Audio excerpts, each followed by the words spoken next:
Hello everyone, my name is Christian. Welcome to my hobby blog. Today we are doing Bookshelf 2 on the, Bookshelf toy. So I'm really excited to show you guys what is in here.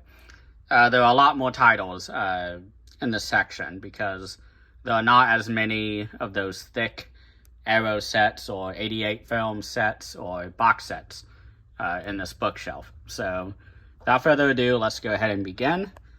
At the top shelf here, we have my most recent watches. I usually have something up here on this side of the bookshelf. That way, while I do a video on my computer behind me, y'all can kind of see what I've been up to. So I finished the Christopher Lee set. I reviewed it. Go check that out if you haven't already. And I just last week or the week before, I finished the Dungeon of Andy Milligan. Still gathering my thoughts on that. I might be doing a special video all about Andy Milligan here soon. But behind all of this, I have some box sets and some limited editions. So I have the Melvin Van Peebles Essentials films. I have the Signifying Works of Marlon Riggs, a very much a life-changing box set in my opinion. I have the Zatoichi set. I have the Sympathy for Mr. Vengeance, Old Boy, and Sympathy for Lady Vengeance limited edition set, which I can't grab. But I got this really cheap off of Instagram, shockingly. I trusted a page enough to give them my address, and I paid them, and it came in very quickly, sealed, very well shipped, so I was very lucky in that regard. And of course we have Herschel Gordon Lewis's Feast from Arrow Video. I may do a video on him one day. And then I have the limited edition 4K of Bird with the Crystal Plumage. And then we have the Twin Peaks box set, the Dawn of the Dead Second Sight edition. And then we have the Yellow Crypt of Christopher Lee, Collection 1.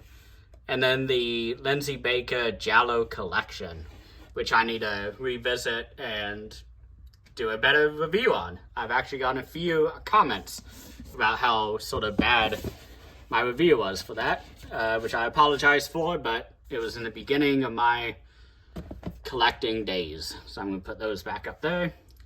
Thank you, Andy. And then we have the sort of my first criterions here. I'm trying to find a way to do this comfortably. But the first set I have here is the Before trilogy by Richard Linklater. Ethan Hawke, I think, is his best acting is in this film. And then we have, sorry, it's tight fit. Then we have Blue Velvet by David Lynch. I guess I should be on this side. Then we have, Elephant Man. This is just the I think the Blu-ray. I don't have the 4K of it. Then we have Eraserhead, another David Lynch. Let me switch hands here. I have the Jackie Chan double feature of Police Story 1 and Police Story 2. Not the best set, now that we have very good releases by Eureka, but either way. The Lone Wolf and Cub 6-film series. I need to revisit these at some point. I may do a review on them. And then we have Marriage Story, a really good little romance film, and a film that is quite depressing to watch. Andrei Tarkovsky's Mirror. I highly recommend the supplement that has his son sort of narrating the life of his father and how that ties into this film. I was blown away by it. It's very good. Then we have Paul Schrader's Mishima, a life told in 4 chapters, I believe. A life in 4 chapters. Then we have David Lynch's Mulholland Drive, which I still have on Blu-ray and have not even opened this. So one day I'll revisit this. I do plan on doing a big David Lynch kind of exploratory analysis on him eventually. Then we have Terrence Malick's The New World. This was one of my first criterions I ever got. It's a very beautiful film, very well acted. Christian Bale, Colin Farrell, and many other actors and actresses from indigenous tribes from around here in America. So it was nice that they went for the authenticity on this. Thank you, Terrence, for actually doing that. George Romero's Night of the Living Dead. I do not have the 4K. I'm not really interested in the 4K because there's no new special features. So I think the Blu-ray looks absolutely beautiful already. And then we have the Tsui Hark Once Upon a Time in China box set of all 5 films, I believe. Maybe 6. Bong Joon-ho's Parasite, which I've done a review on, I believe. Not sure. And then John Waters' Pink Flamingos. Let me put it back that way. Then we have one of my favorite films of all time. Salo, 120 Days of Sodom. Directed by Pier Paolo Pasolini. I personally love this film. I need to rewatch it to sort of rediscover this film and why I love it. But for me, it's sort of the balance between the very beautiful cinematography and the absolute disgusting content that happens throughout this film. I mean, this right here, the cover is a teenage girl eating shit. Well, naked. It's a very tough film to watch, but one I think is very rewarding if you are into the more extreme films. Then we have David Cronenberg's Scanners. A lot of people don't like this as much as I do. I don't have it in my top 3 David Cronenberg's. I don't even think it's in my top 5. But I really, really enjoy it. I love the concepts in it. Then we have Kenji Mizoguchi's Sancho the Bailiff. I love this film. I rewatch this one pretty regularly. It's, I think, just over 2 hours. Then we have probably the best film of all time, Akira Kurosawa's Seven Samurai. I can go all day on this about how much I love it. And one day I will. Just not today. Then we have Silence of the Lambs. Lovely, lovely movie. I do apologize if the camera dips down quite a bit. My arms are getting a little tired. But next we have a film that I think everybody should watch because it's amazing, with John Goodman, directed by David Byrne of Talking Heads fame. Talking Heads even did the soundtrack for this film. This is True Stories. Oh my god. Life-changing. And then we have another life-changing movie that has actually really helped me on my cinema journey. Twin Peaks: Fire Walk with Me. Although a prequel, you need to watch the TV show first. The first 2 seasons, then the movie, and then season 3. So, Twin Peaks: Fire Walk with Me. I've seen it, I don't even know how many times. Another Mizoguchi film. I love this one. A nice little haunted ghost story from 1940, I think. Oh my gosh. 1953. Nowhere even near 1940, so I apologize. Then we have a lovely, lovely Safdie Brothers film, Uncut Gems. I think this is the 4K? Yes. So I did get the 4K of this because I didn't already own it. I love this one. Then we have Vampire, which actually comes with the screenplay in this edition.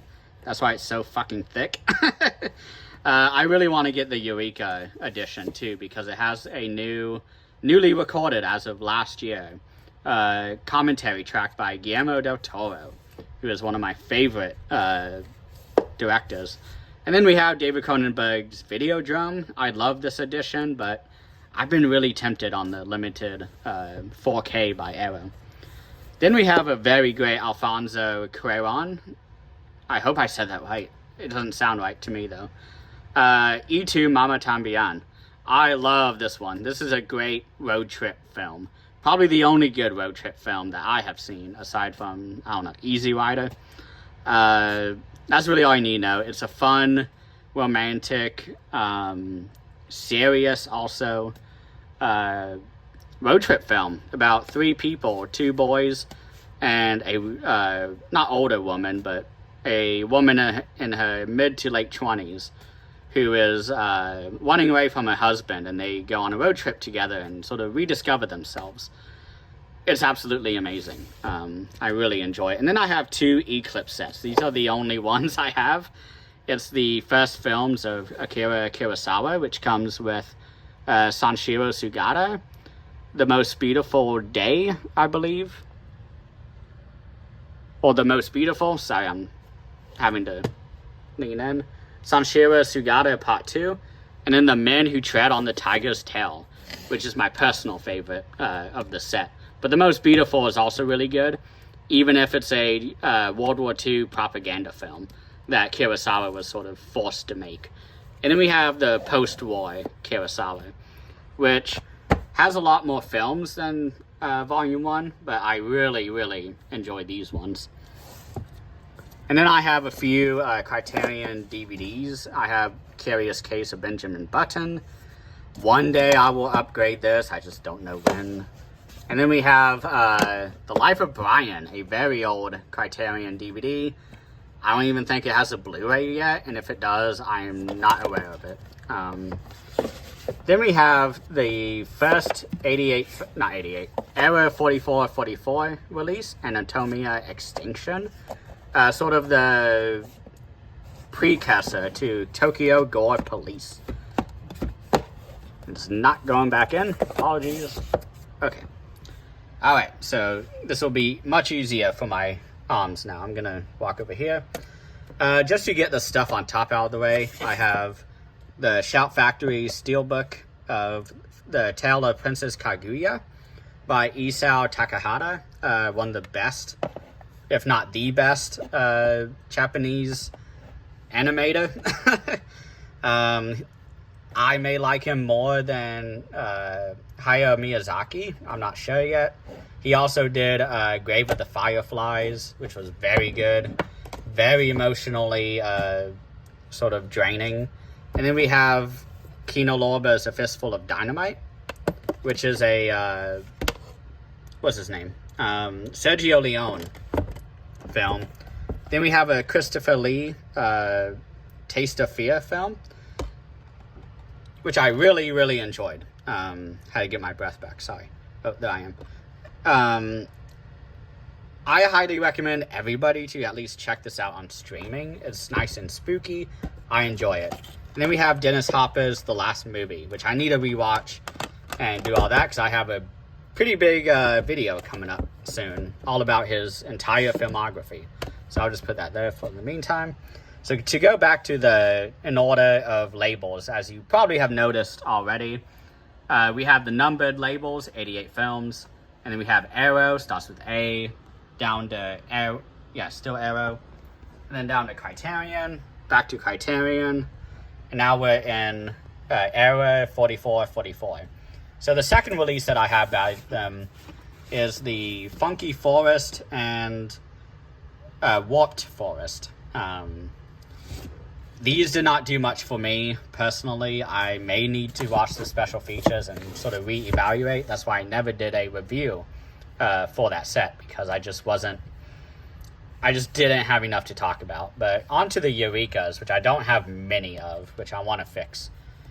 We have Cujo, which has an amazing box art. I love the bat, the dog, and then what's her face and the boy.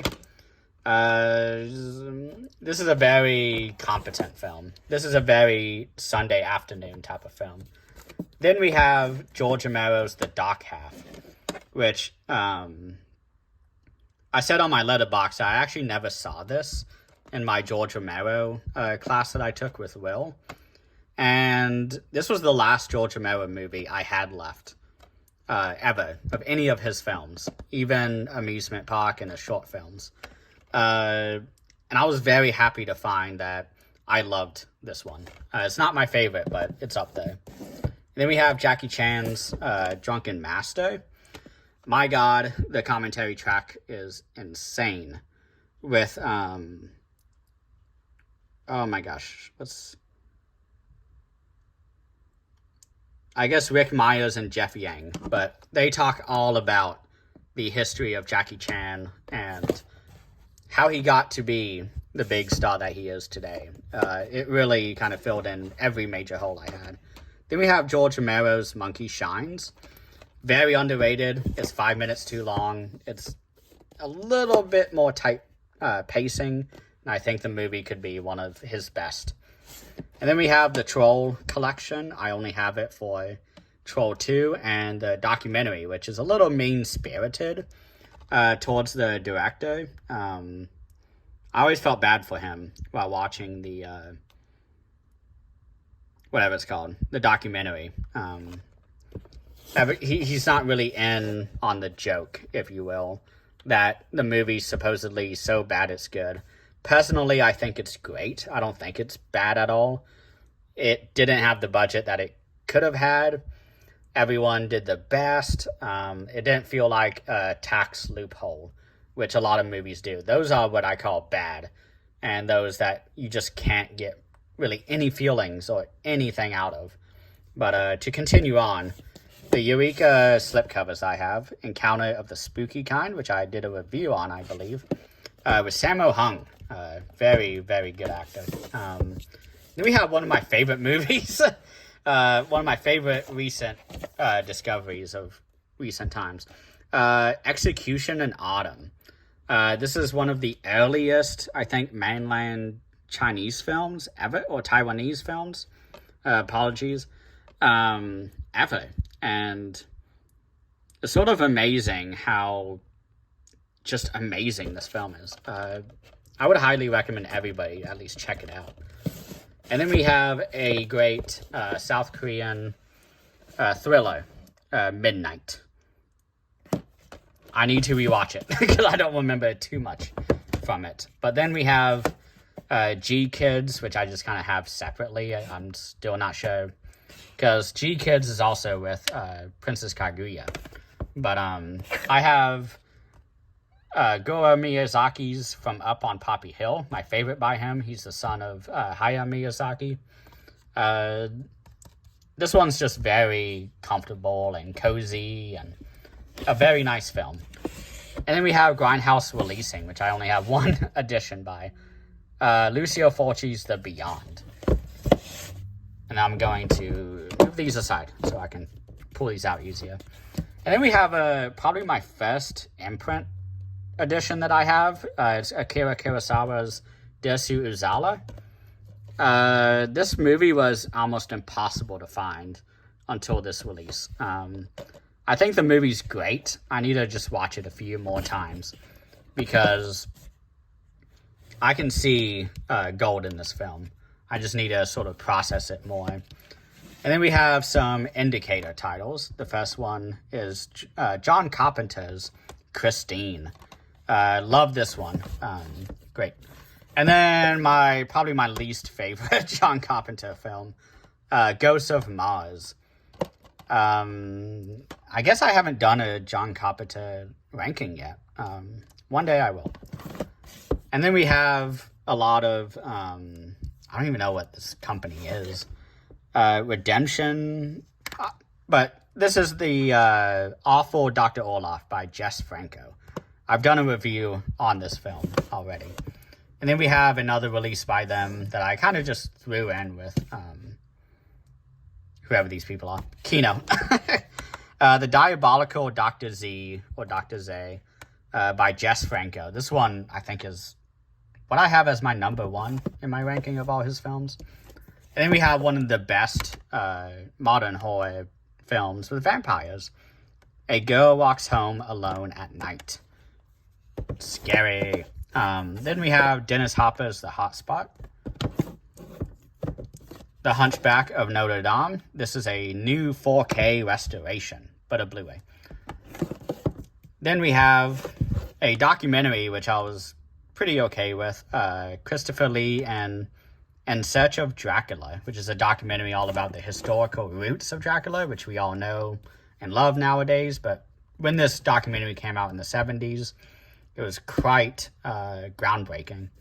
And then we have David Lynch's Lost Highway. I am upgrading this to the Criterion, of course. Then we have a really good restoration of F.W. Murnau's Nosferatu. I really love this. It's probably my favorite silent film. I haven't seen many though. And then we have Lon Chaney's Outside the Law. It's not Lon Chaney, but it's Todd Browning's with Lon Chaney starring in. So that one's great. This is probably my favorite Kino release right now, is Spaceballs, because it has an amazing commentary track on this with Mel Brooks. I grew up on this film, watched it about every day when we had it rented from Blockbuster. So, and then we have the Kino Slips. I have Dario Argento's The Card Player, which is not a favorite movie of mine. I think it's one of his worst. Then we have the 4K of A Fistful of Dollars with Clint Eastwood.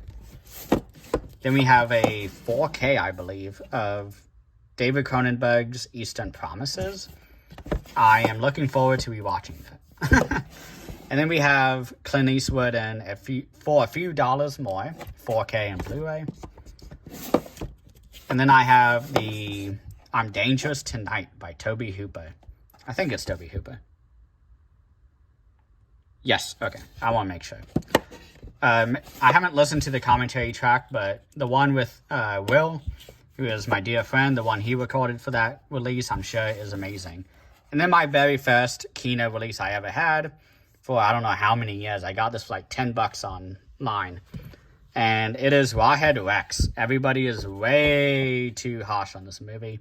I love this. It's such a cozy cult, not cult, but folk horror film.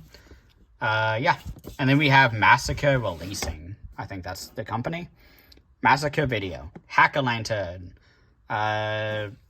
This is a really bad movie. I don't like it, but I have a lot of fun with it. Not laughing at the movie, but might as well be laughing at it. And then we have just a few Second Sight releases. I have Extra, the only movie in the trilogy that is worth any sort of look. This is a very underrated British horror film. And we have one of my favorite films of all time, The Witch. The limited edition 4K. I'm sorry I never did a review on this specific release, but know that this was in my top 5 releases of last year. And then we have some well, first we have a Scorpion release, which is Phantom of the Opera by Dario Argento. This movie's good. It's just not great. And then we have Shout Factory. First we have Assault on Precinct 13, directed by John Carpenter. We have Battle Beyond the Stars by Roger Corman. I kind of love that one. And then we have Black Christmas. I really want to get the 4K of this because I heard the restoration was so much better, especially the audio. So I definitely need to kind of invest in that and upgrade. And then we have an amazing film by, oh my gosh, what's his name? Frank Darabont, screenplay by. He's great in everything he writes. The Blob from 1984, I believe. 88, I apologize. Directed by Chuck Russell. And then we have John Carpenter's and Tobe Hooper's Body Bags. I think this is a fun little movie. There are better anthology films, but this one's serviceable. And then we have The Burning, a movie I wish I waited until the summer to kind of watch for the first time. But this is a really solid summer camp slasher film. I really enjoyed this one. And then we have, on the final one for the shelf, is Candyman with Tony Todd. I love this one. The commentary track is hilarious, although it gets off topic a lot, which I don't really like. But going on to the next one. I got it pinned down here. Apologies. First, I have these titles on top. I have John Waters' Serial Mom. One of the funniest sort of suburban comedies I've ever seen. And then we have Silver Bullet. I kept this cover here. I usually flip it to the theatrical poster, but I just love this poster just so much. It's so well drawn, has a lot of great details. I love the blood flying off the bat.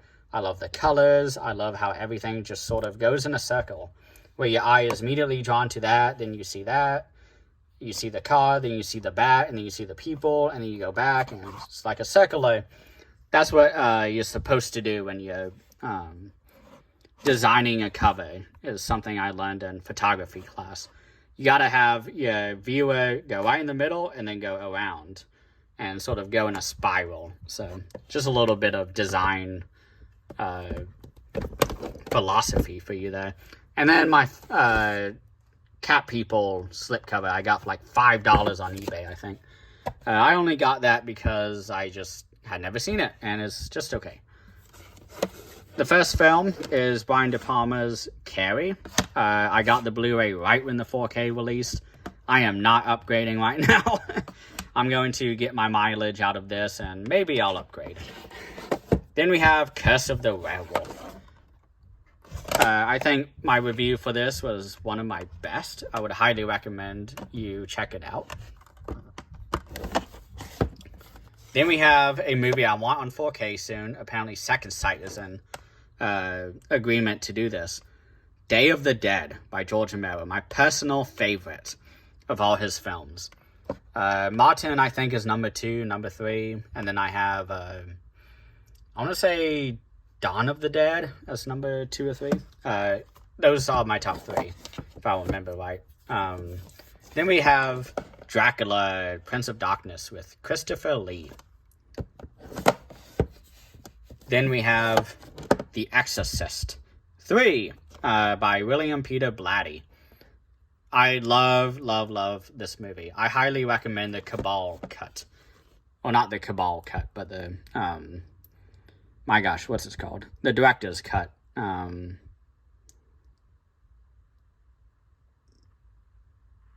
Legion, that's the name. I apologize. And then we have John Carpenter's The Fog, which is pretty awesome. A really great campfire story. And then we have Roger Corman's Forbidden World. Then we have Tobe Hooper's The Funhouse. I have the Blu-ray. I don't know if I'll upgrade to 4K, but maybe one day. Roger Corman's Galaxy of Terror, which is a movie I've seen a million times and forget everything after I've watched it. This is not a memorable movie, but it's a fun little sci-fi film. Then we have a recent favorite kind of duology, Happy Death Day. And then Happy Death Day to You. I really wish the series was more successful, because I really wanted a third one where it just went full crazy. They were really sort of already going there with the second one. But then we have John Carpenter's In the Mouth of Madness, which is a very good one. We have George Romero's Night Riders, which I really, really love nowadays. Not so much when I first started his body of work. Then we have George Romero's Land of the Dead. I rewatched it recently with the commentary, and I still cannot find really much to enjoy out of it. Maybe as I age, I will enjoy it more. And then we have Tobe Hooper's Life Force. I really, really enjoy this one. A whole lot of nudity, though. If you're concerned about that. But then we have... Sorry, I was adjusting my seat. Then we have Joe Dante's Piranha. A lovely, lovely movie. John Carpenter's Prince of Darkness, which I may upgrade to 4K. David Cronenberg's Rabid, which I need to rewatch because I just did not care for it at all on my first watch, and I feel like I wasn't paying attention enough. Then we have Rock and Roll High School, another Roger Corman production. Then we have, for some reason, Scanners 2 and 3. I did not like these movies at all. I don't know why I have them. maybe for completionist's sake. But we have an amazing movie here called Sleepaway Camp, the best summer camp slasher film. Then we have John Carpenter's Someone's Watching Me with Adrienne Barbeau. She's really great in this one. This came out right before or after Halloween. And you can see kind of the beginnings or the seeds of masterful art in this film. I really, really enjoyed this one. Then we have another Roger Corman movie, which is really, really fun. It's a Star Wars knockoff. It is called Star Crash: From a Vast and Distant Galaxy, a space adventure for all time. And I think even in the description, they can't even say the word Star Wars because they'll be sued. And then we have John Carpenter's Starman, which I personally love, but I always forget that it's John Carpenter. It's just so unlike his other films. Although it still has the very cynical edge that you see in his films. Then we have, because I'm a crazy cat guy, I only own this because there's cats in this. It's not a good movie, but it's fun. Strays. They say cats have 9 lives. Will one of them be yours? And then you have John Carpenter's masterpiece, They Live. It really falls off right in the sort of the middle point of the film, unfortunately. Once they board the spaceship, it's just kind of okay. This is one I really hope they upgrade to 4K, and I will definitely get this if it upgrades to that. Oh. The Thing by John Carpenter. This is another favorite film of mine by him. Then we have a recent anthology film that did actually pretty well. Trick or Treat. One day the director, Dougherty, Charles Dougherty, Michael Dougherty, eventually he'll do a sequel. Then we have one of my favorite comedies, Weird Al Yankovic's UHF. Oh my god, this movie makes me tear up with how hard I'm laughing. Not many movies do that for me. I'm not much of a comedy movie kind of guy because very few of it is funny to me. But this is exactly what I love in comedy, along with Serial Mom. Sort of, I don't even know how to explain it, but watch the movie and you'll kind of get to know my humor better. Then we have a movie that's really, really good with James Cameron and Brooke Adams called The Unborn. It doesn't land all that well, really at all, actually. But it is so well acted, and the script is very well written. But next we have another, I don't want to say unfavorite, least favorite, John Carpenter film, Vampires. I just do not care for the main character, James Woods. He's supposed to be this cool guy. His name is even Jack Crow. But he is just so uncool in this movie. He is so lame. I just don't view him as cool at all. I just can't stand this movie. And I feel very bad for Cheryl Lee. Her character is just... It's supposed to be the same type of character that she plays in Twin Peaks of Laura Palmer, but there is so much more happening in Twin Peaks and her character than was happening in here. It's like John Carpenter wanted to do Twin Peaks without the work. And I know he was actually a director for hire for this movie, so it's not his fault. It's just not good. Then we have one I actually really, really like. John Carpenter's Village of the Damned. Mark Hamill versus Matt Reeves. So Luke Skywalker versus Superman. It's creepy. I've never seen the original, so that's probably why I love it, but whatever. And then we have Big Trouble in Little China, one of my favorite John Carpenter non-horror films. This is not the 4K. This is just the Blu-ray. I should have gone the 4K, but I was lazy. But next we have The Brides of Dracula, which I did a review on if you want to know more. Then I did another review called The Craft. I love this movie, but my god, it is so frustrating, the ending. It kind of ruins the movie for me, but everything else is so great in it. And then I finally was able to score Creepshow on the slip box edition, I guess.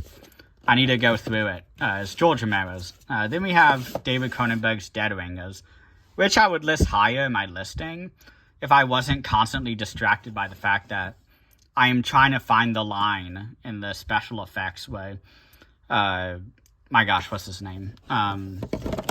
Jeremy Irons is on one side of the screen playing opposite of himself. And you know there's a line somewhere in the movie where there's some sort of visual effect, and I'm constantly trying to find sort of the gaps, which I probably shouldn't be. And then we have David Cronenberg's The Dead Zone. I love this one. My God. I haven't read the source material. Maybe one day. But Christopher Walken is so fucking good in this one. And we have... I don't know where my other movie is. Oh, okay. My bad. I also have the 4K of Escape from New York. I didn't have this title yet, so when they announced it, I was like, okay, I'll just wait. And then it went out for sale, pretty low.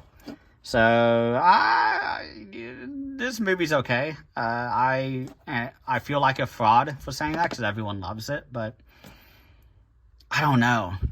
It's not a good action movie, but everything else is so great in it. It's not a bad movie. I do not do well with it. And then we have Escape from LA, a movie I personally loved because it sort of was a parody of everything Call of Duty.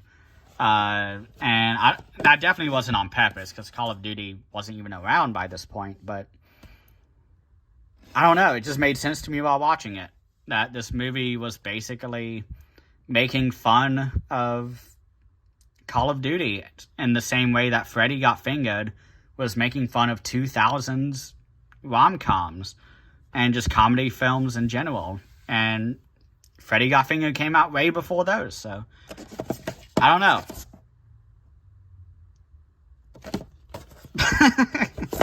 And then we have From Beyond, which I have the Vinegar Syndrome edition coming soon, so I may I am going to upgrade this. It's been upgraded, but I don't know if I'll keep this copy. I may, just because I've had this for so long. It was one of my first Shout Factory releases. And then we have John Carpenter's Halloween on 4K.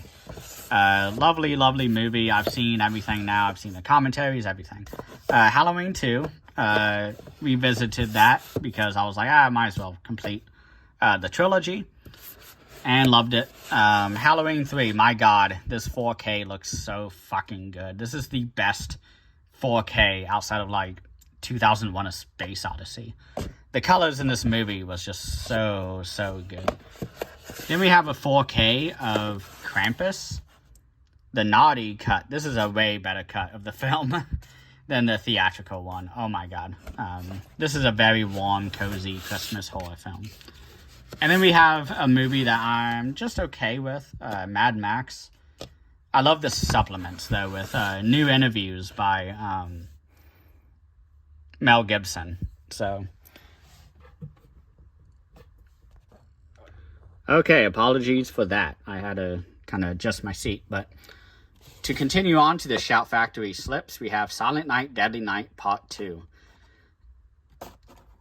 3 stars out of 5.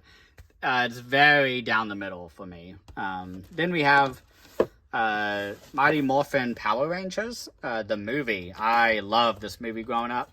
It did not age well. I did not enjoy it as much as I did back then as a kid, but again, I was a kid back then.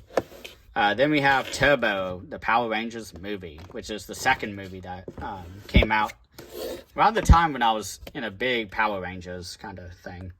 But then we have Bill and Ted's Most Excellent Collection. I actually sent them an email and was like, I can't believe you didn't give me all the discs. And I opened it, and there's a little thing here, a little extra thing, and somehow I didn't notice there's a fucking disc underneath it. And because it's a bigger disc holder, because I thought it was supposed to have two, one on top of the other, just like this disc holder is supposed to do. But, yeah, I felt really embarrassed when they sent it, and I was like, oh, whoops. Thankfully, I wasn't charged for it. But then we have Elvis by John Carpenter. I personally kind of love this movie. It's nowhere near his best, but it's very good. Then we have M. Butterfly by David Cronenberg. I've heard it's much better on theater than in the movie, but then we have a very bizarre movie with Dan Aykroyd, Nothing But Trouble. I don't know if I love this movie or I hate it. My feelings sort of flip back and forth. I'm not sure how to describe it. Then we have Wild at Heart, David Lynch, yep. Then we have The Deer Hunter, very depressing movie. Very hard to watch. Then we have Explorers with River Phoenix and Ethan Hawke as children. This was one of the first films they ever did. I think this was Ethan Hawke's first film. And apparently it was a very hard experience for him. But I really enjoyed the new interviews with Joe Dante and Ethan Hawke. It was very wonderful to hear them nowadays talking about, especially Ethan Hawke is such a big star. I'm going to move this out of the way. Sorry about that. I'm trying to adjust my seat. And then we have Clint Eastwood and Hang 'Em High. I really enjoyed this one. Very good. One of my favorite releases, The Harder They Come with Jimmy Cliff. My God. Soundtrack is amazing in this film. The acting, the storylines, everything. Sort of amazing. I'm trying to sit down between these two shelves here. And then we have the Street Fighter collection. I need to finish this. I actually watched the first movie and I was like, that's good enough. And I put it on the shelf and I need to, revisit it. I'll take it off the shelf actually. Before we go on to the Severin stuff, let's look at my DVDs that are just sitting on top. First, I have Mike Leigh's All or Nothing, a movie that fucking kind of depressed me all to hell for a very long time when I had COVID. Then we have a Franco double feature, Death Whistles the Blues, which is very good, and then Rafifi in the City, which is also pretty good. And then we have a movie that I kind of like, No One Heard the Scream. I'm not sure what to say about it, but then we have a movie that I think is just okay. The Peanut Butter Solution. This was sold as like some big David Lynch, but for kids, and it just was not really all that David Lynch-like. I can see why they said it was, but Severin needs to kind of work on the, marketing. But the first Blu-ray that I have by Severin is the Enigma by Lucio Fulci. I've done a review on it. All the Colors of the Dark, Sergio Martino, probably one of his best. Then we have Anthropophagus, which is a movie that I don't even know why I still own, because it's not one that I don't think I'll ever watch again, but it's a video nasty, so fuck it. Then we have a movie that I should probably replace the case for, Kathy's Curse. Then we have the Soviet kind of folk horror film. It's actually in the folk tale set. All the Haunts Be Ours. It's called V. It's very good. Very creepy too. Probably the only Severin I had for like 5 years. A film by Umberto Lenzi, Eaten Alive. This is sort of what kickstarted my serious exploitation obsession. I had seen many exploitation movies up until I got this release, but this was around the time when I was in school, 7 years ago, and I was in Will's class. He had mentioned Severin. I looked them up, and I saw this on Amazon for sale for like $15 or something for really cheap, and I was like, why not? It's a cannibal film. It's fun. I really enjoyed the interviews on this. Then we have Dennis Hopper's Out of the Blue. I might rewatch it this weekend. I really love this film. But my God, this is a very, very, very tough watch.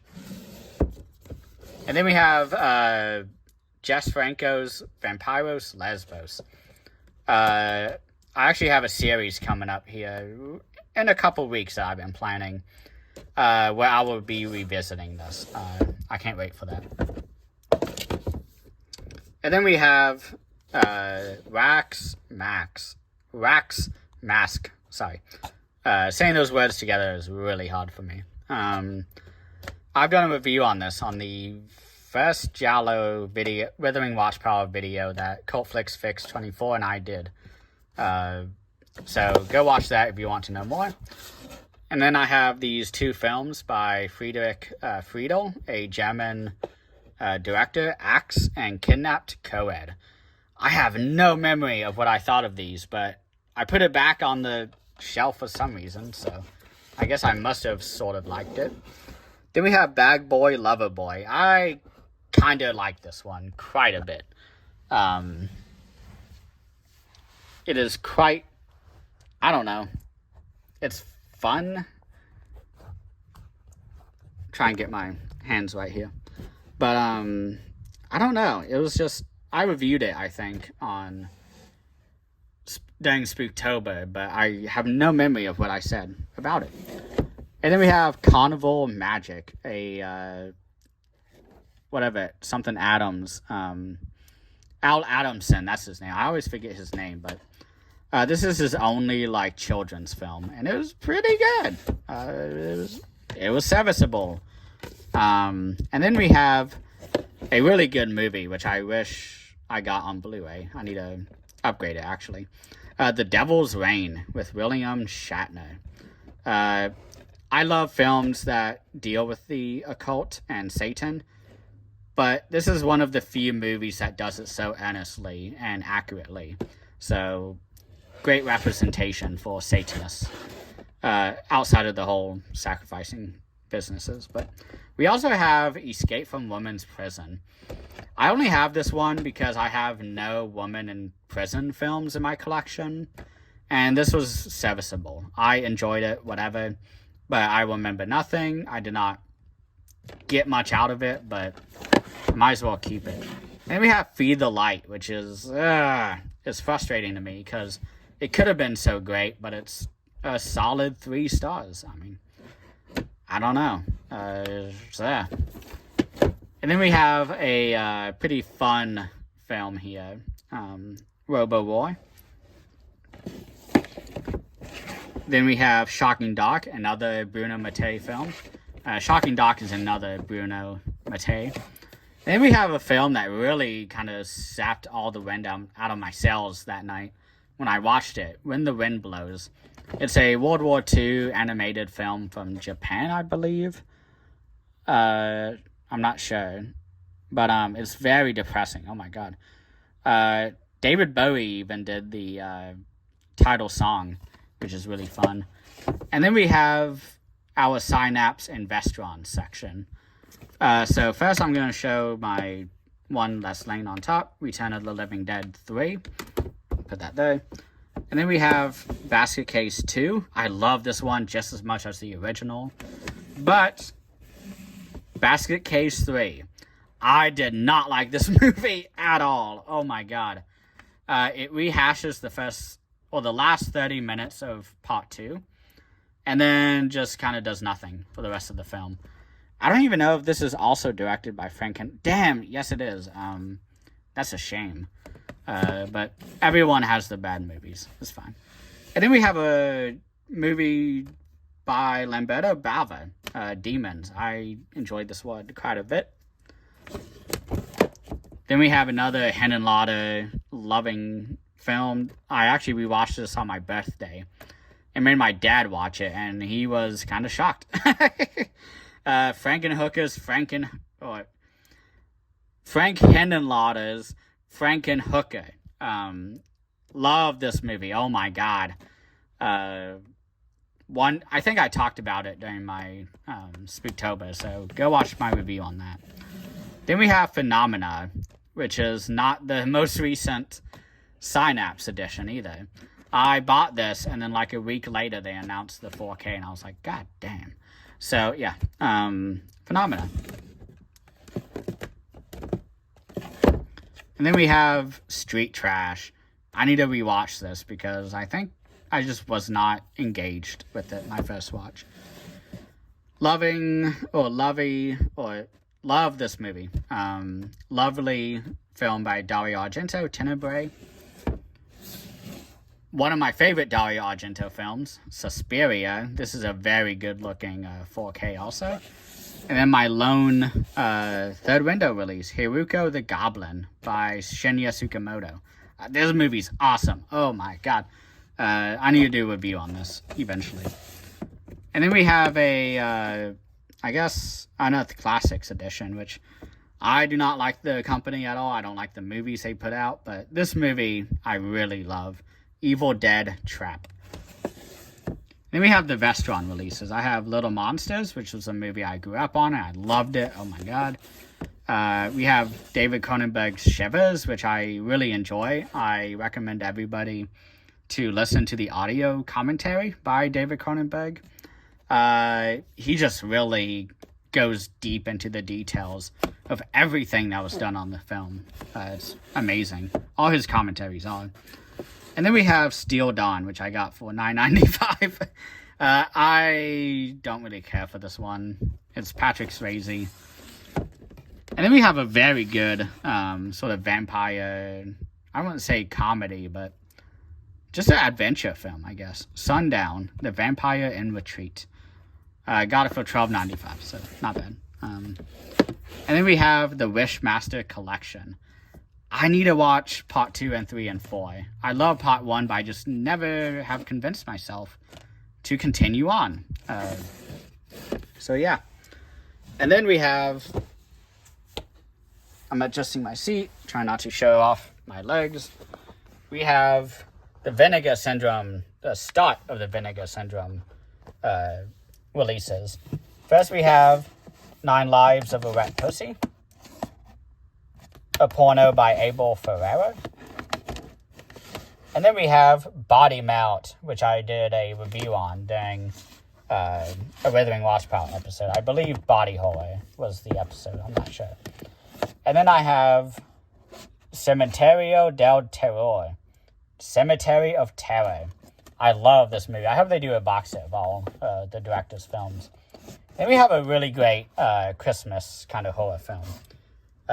Christmas Evil. I need to listen to the commentary by John Waters. Then we have The Corpse Grinders, another cat-focused movie. The Corruption of Chris Miller, one of my favorite giallos of all time, honestly. It's up there with Tenebrae. I did a review on it way back in the day. But then we have Demonoid, which, God, I have no recollection of this, and I can't remember if I liked it or not. I think I did. I think I gave it like 3.5 stars. Not sure.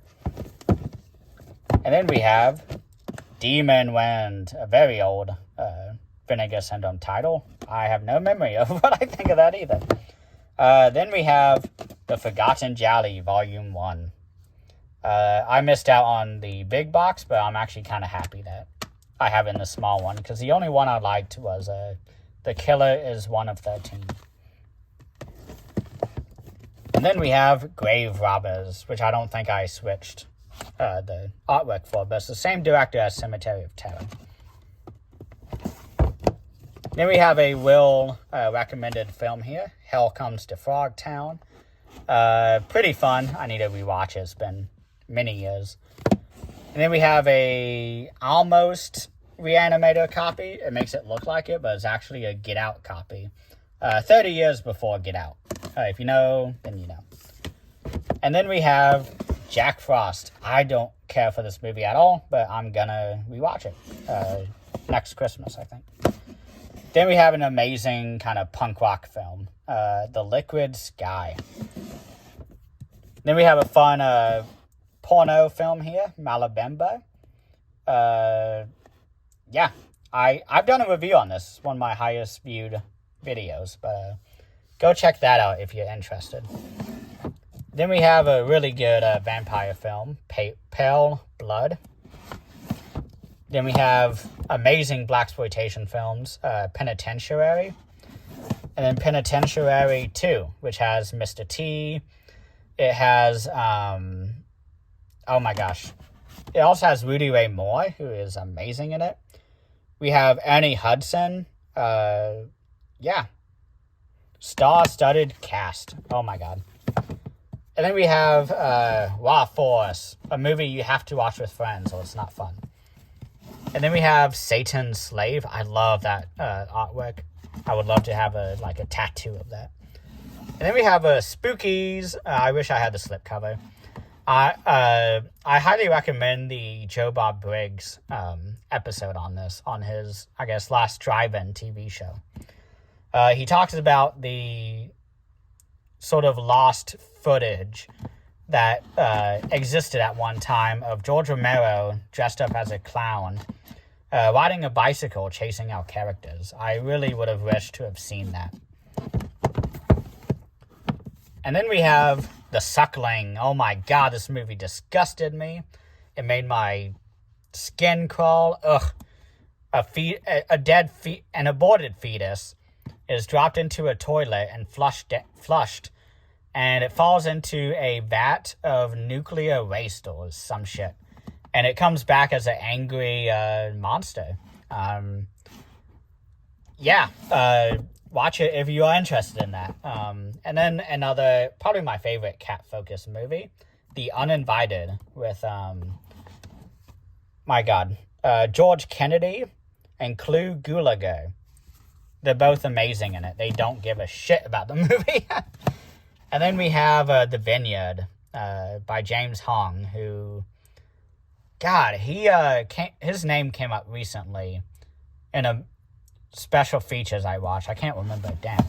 But then we have A Woman's Torment, which is a film by Roberta Finley. She's really a great director. And then we're going on to the slipcovers. So a lot of these you've probably already seen because of my 2022 videos. But first one is An All-American Murder. Christopher Walken, really good. Alien Private Eye. Amityville Horror. Auntie Lee's Meat Pies. I did not really care for that movie, but Beware, Children at Play. Birds 2 at Land's End. Blades. I kind of love this movie. Blood Beat. I'm going a little fast here, I apologize, but Blood Delirium. I'm having to hold my phone awkwardly. Let me readjust here. What did I just do? Blood Delirium.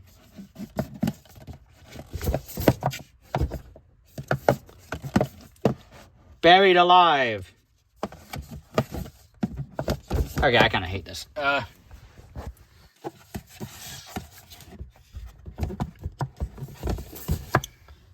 Okay, so where's my camera? Okay. Burning Paradise. The Caller. The Cellar. Corruption.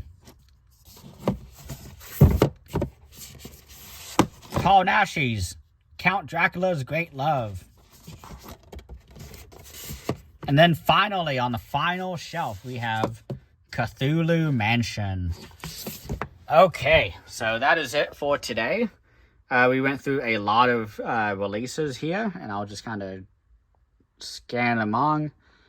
But this was a lot of fun. We have one more shelf after this, which I'll do, I guess, tomorrow night. But thank you, everybody, and please have a great rest of the night.